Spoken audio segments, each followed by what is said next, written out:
Shalom, selamat pagi Bapak Ibu dimanapun Anda berada. Doa saya kita semua dalam keadaan baik, sehat, sama seperti jiwa kita baik-baik dan sehat. Dari apa yang dikatakan Yohanes ini kita bisa melihat bahwa jiwa kita yang berisi pikiran, perasaan, imajinasi, pemahaman, paradigma, cara berpikir, pola kita itu sangat menentukan apa yang akan terjadi dengan hidup kita. Amsal Sulaiman berkata bahwa apa yang kita percayai, apa yang kita pikirkan, itu akan terjadi seperti yang kita percayai dan kita pikirkan. Dalam bahasa Tuhan Yesus dia berkata, jadilah menurut imanmu apa yang kau percayai. Karena itu penting sekali Bapak Ibu kita untuk terus belajar. Salah satu kunci untuk menjadi manusia rohani adalah kita memikirkan apa yang datangnya dari roh. Kalau orang yang hidup di dalam daging, dia memikirkan apa yang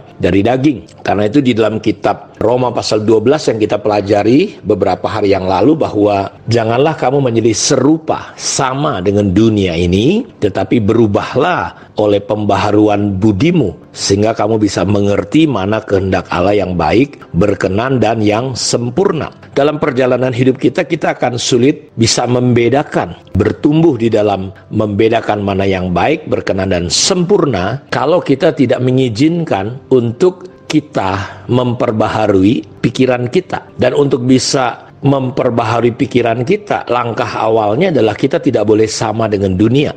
Kita harus berubah. Jadi kita harus keluar dari konsep, dari pola, dari cara yang dunia sudah bentuk kita. Karena kita ini kan lahir di dunia. Kita seringkali hidup secara lahiriah. Kita seringkali hidup secara konsep dunia. Karena itu disinilah ketika kita mau berubah menjadi manusia rohani, kita harus memperbaharui pikiran kita. Jadi pikiran dan perasaan kita ini benar-benar punya peranan yang sangat serius dan penting. Karenanya di dalam Filipi pasal 2 ayat 5-11 dikatakan seperti ini. Hendaklah kamu dalam hidupmu bersama menaruh pikiran dan perasaan yang terdapat juga dalam Kristus Yesus. Jadi manusia rohani adalah orang yang mulai belajar hidup, pikiran dan perasaannya ditaruhkan, dipenuhi dengan pikiran dan perasaan Kristus. Tentu pikiran dan perasaan kita manusia lebih gampang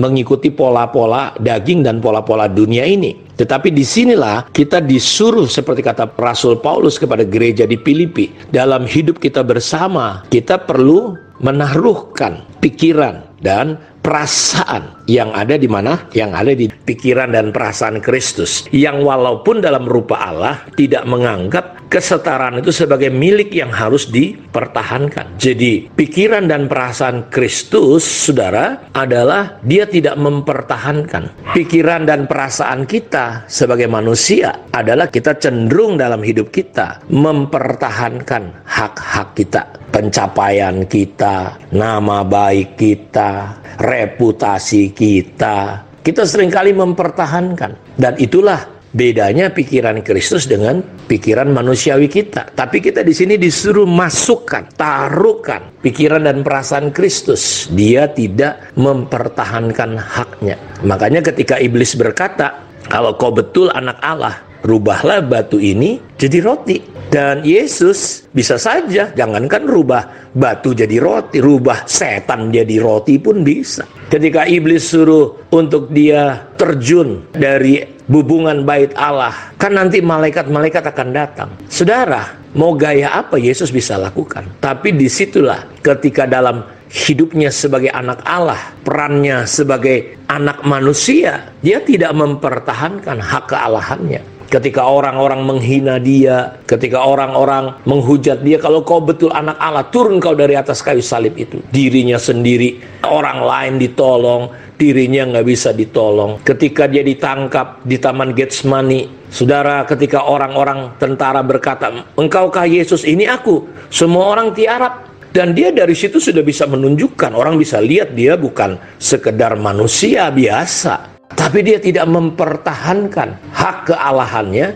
sebagai sesuatu yang harus dipertahankan. Persoalan kita adalah di sini kita belajar Bapak Ibu untuk menaruh sungguh-sungguh dalam hidup kita pikiran dan perasaan Kristus, yaitu tidak mempertahankan. Dari manakah datangnya sengketa, keributan? Dari mana masalah dan persoalan perceraian? Sederhana, karena masing-masing pasangan mempertahankan haknya, hak untuk dihargai, hak untuk diperhatikan, hak untuk dicintai, hak untuk dikasihi.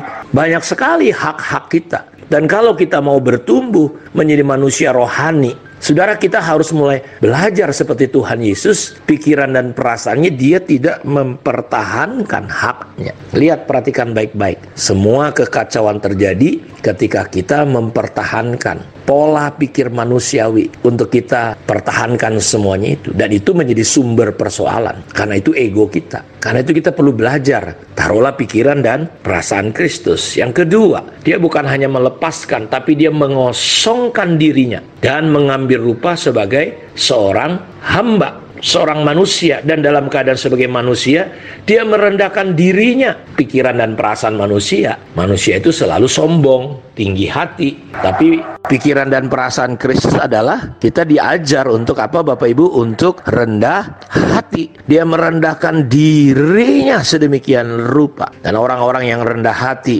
adalah orang yang tidak mudah terluka. Jadi kalau kita masih gampang tersinggung, pengen menyerah karena persoalan masalah, itu ciri-ciri tanda bahwa kita sebenarnya belum rendah hati. Dia rendah hati, dia tidak pertahankan. Dan dia katanya taat sampai mati, bahkan sampai mati di atas kayu salib. Pikiran dan perasaan Yesus ini yang ada dalam dunia ini kita masukkan terus dalam imajinasi kita, pikiran kita, pola kita, perasaan kita. Taat sampai mati. Ya, taatnya bukan hanya ketika masalahnya enjoy, enak gitu. Tapi ketika dia dalam puncak penderitaannya, dia tetap taat. Dia berkata, kalau boleh lalukanlah cawan ini ya Bapa, tapi bukan kehendakku, tapi kehendakmu yang jadi. Kita lihat, ya, dia taat sama Bapaknya. Apakah saudara taat? Apakah saudara hidup di dalam ketaatan yang sungguh? Sehingga kita bisa praktekkan 2 Korintus 10 ayat 6, bahwa kita bisa menghukum kedurhakaan kapan?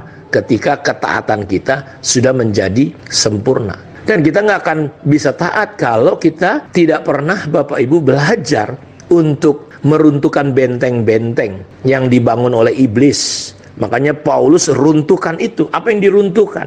Siasat orang, asumsi, pemikiran-pemikiran yang jahat, kesombongan. Saudara, kita akan melihat betapa dahsyatnya sebenarnya gereja, betapa dahsyatnya hidup kita sebagai anak-anak Tuhan. Tapi masalahnya, pikiran dan perasaan kita masih tetap tidak bisa dikuasai oleh pikiran dan perasaan Kristus. Saya berdoa supaya renungan ini bisa menembus jauh ke dalam pikiran perasaan kita, sehingga kita mulai menghidupi, sehingga pikiran perasaan Kristus menduduki, menguasai, mendominasi keberadaan pikiran perasaan kita. Kiranya renungan ini bisa memberkati dan menolong kita semua. Mari kita berdoa. Tuhan, terima kasih dimanapun anak-anak-Mu berada, jamah, sentuh, dan jangkau mereka dengan kebenaran firman yang memerdekakan ya Tuhan. Kalau ada yang lemah, kuatkan. Yang sakit, disembuhkan dalam nama Yesus. Apapun yang menjadi tekanan, depresi, apapun yang menjadi beban berat, Tuhan ada kasih karunia, sehingga kami mampu menanggung segala sesuatu lewat kebenaran firman yang memerdekakan kami. Diberkatilah semua anak-anak-Mu di dalam nama Tuhan Yesus Kristus. Terpujilah Tuhan. Haleluya. Amin. Tuhan berkati kita semua. Shalom.